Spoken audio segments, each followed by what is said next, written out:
Good evening and welcome to Tucker Carlson Tonight. There are a lot of faraway places in this world, Namibia, for example, but Europe is not one of them. Europe is where your kids spent junior year abroad. Europe is an easy flight from the East Coast of the United States to pretty much anywhere on the continent. And you know this if you've been on vacation in Europe, as millions of Americans have. For the most part, they speak English in Europe. They've got Starbucks and Taco Bell and air conditioning and modern hospitals. It is not another world. So given how closely related the United States is to Europe and has always been, you would imagine our leaders would notice when Europe began to fall apart, especially when the signs were not subtle at all, and they weren't. This summer, Germans began clear-cutting ancient forests to heat their homes. In Poland, families queued up for hours to buy coal, just like they did 150 years ago. In the UK, the government projected that more than 10,000 Britons will freeze to death, will die this winter for lack of heating fuel. Freeze to death. In England. That is not supposed to happen in a first world country. So Europe is moving backward at high speed, and it's not clear where it'll end. So the question is, why is this happening? And the answer, for once, is a very simple one. The war in Ukraine. That's why it's happening. A huge percentage of Europe's energy came from Russia. Those imports have now been banned, supposedly to punish Vladimir Putin. What's the result of this punishment? Well, the Russian ruble is now far stronger than it was a year ago. The European economy, meanwhile, is collapsing. Europeans are much poorer than they were when the war in Ukraine started. So how is that a victory for Europe and the West and democracy? Well, that's a fair question. It's an obvious question. But no one in Washington appears to be asking that question. Instead, the Biden administration is doubling down on the self-destructive mistakes that are destroying the European Union. The White House banned Russian oil, natural gas, and coal. It was our moral duty. And then at the same time, the Biden administration crushed domestic oil production here by canceling oil and gas leases. And then, as if that wasn't enough, the Biden administration sold a piece of our strategic petroleum reserve, maybe this country's most important resource, to China. None of this hurt Putin in any way. All of it impoverishes the United States. So what could possibly be the justification for doing that? We've wondered. Anyone who's paying attention has had to have wondered that.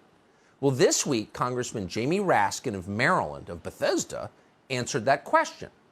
Russia is an Orthodox Christian country with traditional social values. And for that reason, it must be destroyed, no matter what the cost to us. So this is not a conventional war. This is a jihad. Jamie Raskin said that out loud, but many in Washington agree with him, in both parties. They would like to see World War trans immediately. So what is a jihad going to mean for you? Well, the details are stunning. Thanks to the Biden administration's religious war in Ukraine, this country is about to run out of diesel fuel. According to data from the Energy Information Administration, by the Monday of Thanksgiving week, that's 25 days from now, there will be no more diesel. So what's going to happen then? Well, everything will stop. That means trucks and trains and barges all unable to move. Farm equipment will shut down. There will be no deliveries because there will be no trucks. There will be no diesel generators. And then, inevitably, our economy will crash because everything runs on diesel fuel. Not on solar panels, not on wind farms, on diesel fuel. Diesel is not a negotiable commodity. You have to have diesel.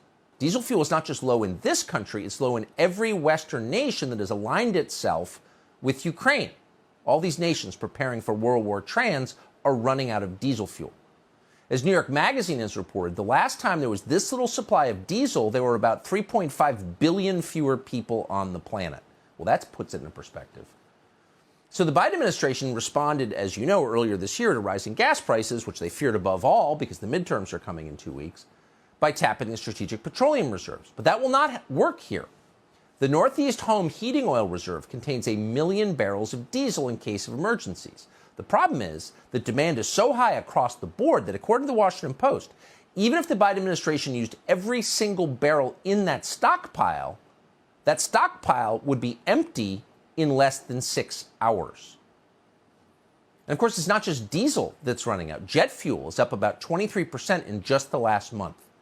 Kerosene, which if you don't live in New York City, you know perfectly well is used to heat people's homes and keep them from dying, is now close to $7 a gallon. Who heats with kerosene, by the way? Poor people heat with kerosene. And they're the ones who can't get it. $7 a gallon.